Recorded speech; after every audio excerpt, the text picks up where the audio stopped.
Hi, I'm Megan Gilmore, and I'm the Executive Director at Lark, which is an educational nonprofit here in Marion, Indiana. This last Sunday, we had a dinner, informational fundraising dinner for the work that we're doing with education in Zambia. And at that dinner, I told the story of what we're doing and how we got to what we're doing. And afterwards, several friends came up and said, "Have you recorded this anywhere? Have you written it down or shared it with anybody? Because we got our phones out and wanted to record what you were saying and share it with some people." So I've tried to pay attention to patterns that show up if something happens 3 times or more, just to pay attention to it. So I thought, well, I'll just share what's going on with whoever might want to listen. So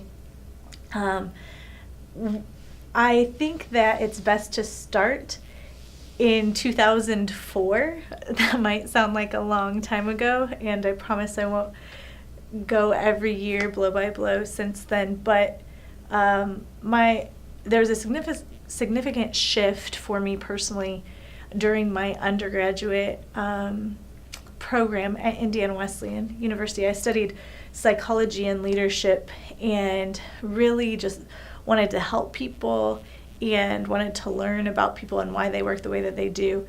I had no idea that I would start getting into research and numbers and statistics. I never thought I was much good at that, but I did, and I started my first statistics class and research design in the spring of 2004 with a wonderful professor.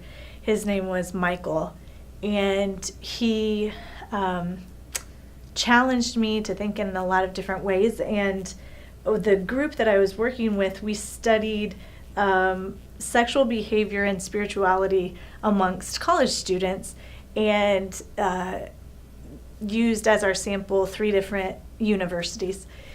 The study was then kind of picked up by another group of students and went on to do some other things, and we were invited to several different undergraduate research conferences or presentations, places to present this research, which I thought, how incredibly weird that we kind of decided to study this, and we found some interesting things and people wanted to hear about it. And through that, I developed a relationship with the professor, and then also just started doing more research with other professors. Another professor that I did research with, his name was Bill, and both of them were very instrumental in my last couple years of undergraduate school. And then I went on and continued mentoring and working with Bill afterwards. So fast forward to 2010, when I began attending a church in Marion called God's House, and I met Ryan and Katara. And Ryan and Katara had been pastoring the church there, and in about the same time frame, 2004, 2005, they had met a man named Burgess who came to the steps of the church all the way from Zambia, Africa. And their hearts were knit together with his as they talked about the possibilities for starting a church in Zambia, and then several years later starting a school. The church that we're connected with in Zambia is just a short way down the road from a compound called the Linda compound in the Chilinga district of Lusaka, Zambia. And in this compound, there are about 51,000 people. Most of them are 18 years old or younger. There's a really high HIV and AIDS rate, and it's very high poverty. Children just don't have access to education. So there are about 10 schools and about 10 fresh water sources for 51,000 people. This leaves 31,000 kids without any sort of access to any education. So the church thought, well, let's change that and start a school. So about 6 years ago, they started the process of building a school. And I entered in about 2 years ago and said, guys, if we're going to start this school, let's make sure we're doing it the right way when we're actually meeting needs. I had Bill and Michael's voices kind of ringing in my head around to create proper change. Let's do a proper needs assessment. Let's see what the needs really are, and if we're really going to meet them with all of the resources that we're putting into this. So we went over in May of 2015, and with the help of Burgess and his wife Patricia and Ryan and Katara's previous relationships in Zambia, I was able to meet with district officers from the Ministry of Education, as well as a former secretary of the Ministry of Education in Zambia, met with teachers, accountants for the government in the Ministry of Education, met with students and children and parents, and asked them all a series of questions, the results of which were that there are 2 resounding obstacles to education in Zambia that I've since found are also obstacles in other developing areas of the world. The first is a lack of teacher training and preparation. So the teachers don't carry around with them the knowledge and expertise that's needed to deliver content and training to the students. And the second obstacle is a lack of curriculum or educational content and materials. So I thought and did more research and asked, well, what about this idea? What if we don't need content experts? What if we don't need our teachers to carry the content around with them? What if we just need them to be excellent facilitators of learning? What if we just need them to be champions of the students in the classroom or in their homes or in their streets, wherever they meet them? And what if we could deliver the excellent content and materials digitally or over the internet? And at the time, our location in Zambia didn't have any access to the internet, and so we went over, and when we were over there, we thought, what do we do? Do we get a satellite? But Zambia doesn't have a space program, so how do we even know that an internet to satellite feed would work? And when we were there, they were laying fiber optic cable right in front of our property and through the compound of Linda. This resource isn't available yet, but we know that it will be soon. So I said, what if we could do that? What if we could give these kids and teachers, wherever they might be, access to quality education, educational materials, and train the teachers not as content experts, because if we have access to the internet, they can get the excellent content and the expertise. But what if we just need to train them to believe that children are fully human, fully capable, fully creative, resourceful, and they need to be championed in their learning? So the more people I talked to in Zambia about this idea, the more positive response I received back. The more people said, this is the hope for our nation. This is exactly what we need. It's everything we want for our children and for the next generation. Can you please create it, and can you make it so that it can be replicated not just in the school that you're starting, but across our country? To which I was like, I don't know. That's really scary. That's really scary. I'm not sure if I can do that. But we can just take it one step at a time. So we came home, and I knew that this project needed to be bigger than God's House Ministries, and it needed to be bigger than Lark Song. It needed to happen through a series of partnerships and people that were willing to be generous with what they had. So Lark Song has just been trying to lead in that way, And since last May, then we thought, well, we have to go train teachers how to be excellent learning facilitators, which we called educational coaches. We continue to call educational coaches. So we applied for a grant through Blackboard, and they generously funded our trip and the first installation of Wi-Fi internet at the school. So we went over then in December of 2015 and trained 24 educational coaches in Lusaka in the Kalinga district. So 10 of those are possible teachers for the school that's opening, and the rest of them were university professors, pastors, and teachers of other schools that were servicing and still are servicing the Linda compound. The coaches would leave their training and go home and teach everything they had learned that day to the people that they were living with. At the end of the trip, in Zambian culture, you don't go places just because you want to. You go there because you're invited. And so we had really only been invited to 2 places before the training. One was Joseph Center, a school in the middle of the Linda compound, and the other was our school in God's House Ministries in Zambia.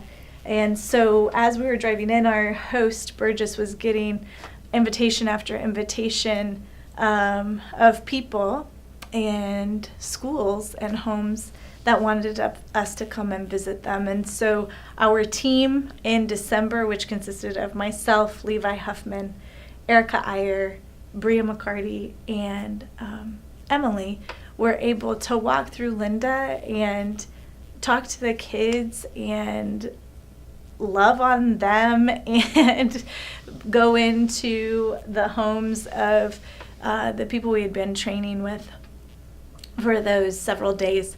When we went into one home, it was evident that a private conversation was taking place, and so I told our host, Beatrice, I said, Beatrice, we can wait outside. This doesn't need to happen. And she said, oh, no. They are just coaching. They are just coaching each other. At that point, I thought, oh my God, there's no way I can steward this impact. It's just impact and influence, and we'll see what we can assess and how we can when it comes up. But it was actually a huge relief for me to not have to assess or steward or research or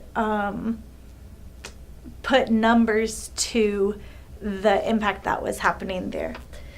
So we came home and we expected for the school to open the following spring, but of this year, of 2016, but there was a massive cholera outbreak in Zambia, and so several schools were closed down, and there were new restrictions put on our school before it could open. So we decided that we would overcome those obstacles and build on to the school showers and additional toilet blocks and things like that, so that the children that were coming to this school would have an excellent place to learn and feel comfortable and flourish. In the meantime, we're waiting for this to open up, and we establish Wi-Fi access and are able to video conference with our friends on the ground in Zambia. And I thought, well, I'm not really sure what's next, but there's this guy that's written this book and done a lot of work ever since I knew about psychology and was studying it in 2004.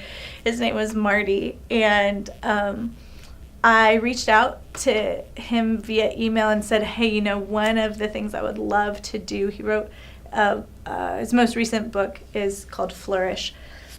And I said, one of the things that I would love to do is meet with you, even if I could just have coffee with you at some point, would that be possible? So I emailed him and he replied, which was a huge surprise to me, but he said, no, I can't have coffee with you. But I can email. And so I said, okay, I'll consider you my pen pal. here are 7 questions I have for you about positive psychology and positive education. And he graciously responded to every question and gave me access to resources and people and contacts that I couldn't have hoped to have reached otherwise. So I reached out to some of those contacts, Emily and James in England, and they said, hey, we're having the first conference for the International Positive Education Network in July. We would love for you to come and talk with people about what's happening in Zambia and what you're doing there, and there might be some resources that you can pick up from them. And I thought, oh, this is fabulous. We need to be able to provide a digital curriculum for these kids. We need math and reading and well-being, and this would be the place to get that. So I went to through a series of events which I didn't have the money or connections to get to. I had some dear friends that supported me and made me able to go to the conference in Dallas. So the first day was completely inspiring and amazing. The second day, I got to hear Sir Anthony talk about the future of positive education, and he said, it's going to be international and digital and raise awareness, bring awareness and be natural and spiritual and experiential. And I was like, yes, that's my heart. I am so glad there are so many other people that are right there with me. And they had introduced a young man named Alejandro who had been kind of changing the landscape of different ministries of education throughout the world by introducing a well-being curriculum into the national framework, basically. And so I was like, man, I've got to meet this guy. I went to his panel, and it was excellent. But nowhere in it did I hear, and here is the international digital curriculum for well-being. I did hear that as you introduce well-being curriculum, it also increases academic success, which just made sense to me. So I asked Alejandro and his panel, this is what we're doing in Zambia. Do you have access to anyone that is working with a digital curriculum or has made this well-being curriculum digital? We're starting from the ground up, so we can't really go in and add it in. And they just smiled at me and said, actually, that's what most people are asking for and looking for that are at the forefront of positive education. So welcome, and let us know when you've created it, which I just thought was hilarious and I also incredibly overwhelming. So I went down, and Sir Anthony just happened to be signing books. So I thought, man, I might never be able to meet this man again. And so I bought a book and had him sign it and said, hey, can I ask you something? Do you have any resources for digital positive education or just education in general? This is what we're doing in Zambia. And he looked at me and said, you are doing this? And I was like, well, not by myself. And he said, but you're leading it. I said, well, yeah, I guess so. And he said, are you terrified? And I said, yeah, very much. And he said, okay, we want to help you. So please email us and email Emily and James after the conference. So afterwards, I sent a bunch of emails to Alejandro and Emily and James, and they graciously responded. And one by one, things just started getting knocked off the list. So when I got back from the IPEN conference, this was just at the end of July of this year, and right now it's October. I had a list of things that I needed to make this possible. I needed curriculum for literacy and mathematics for grades 1 through 4. Those are the grades we're starting with. I needed a well-being curriculum. I needed a digital platform to deliver both on. I needed funding, I needed people to help with assessment and research, and I needed storytellers, people that would help with sharing and telling the story of what was happening, whether that be photographers, videographers, or just people that were willing to listen and then share with others. So first thing that was crossed off the list was the curriculum. We partnered with we are partnering with a group called Mwabu, company out of London that started as iSchool in Zambia. They have 20,000 tablets on the ground right now in Africa and are looking to increase to 21,000 within the next year. And they have their standard curriculum that is grades 1 through 12. The first 3 grades are actually offered in the 8 basic tribal languages, African tribal languages, and teach then English literacy. So by grade 4, everything is delivered in English, which is actually what the Zambian government wants. So that was incredible. We were able to partner with them. Our vice chairman of the board, Ryan, was able to secure a donation of 200 tablets that the curriculum then can be delivered on.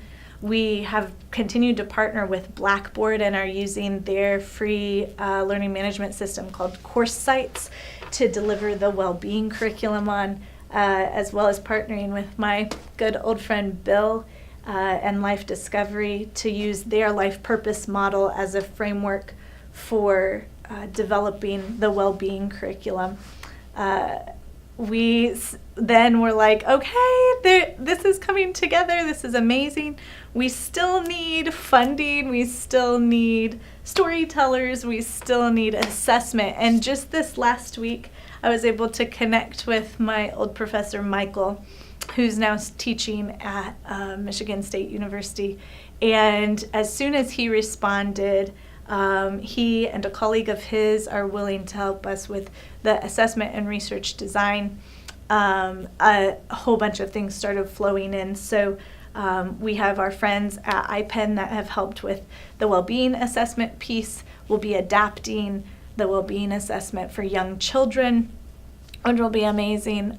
We've also all gotten our assessments for reading and mathematics at this point. So we're putting in place how we'll assess. We have friends now there through Mwabu that have offered to let us use their schools as control groups, and friends in Linda that won't be using a digital platform that we can also use as a control group to assess and do research with. So now check, assessment is done, and we still need funding and storytellers. So that's where I'm at as I'm telling this story right now. At the the dinner this last weekend, we were able to raise about $5,800. Our need is $76,500 for the whole Zambian well-being project. And that can be raised over this year. We've applied for an additional grant with Blackboard that will hopefully help with alleviate some of those costs. And then we can continue to raise funds as we go on.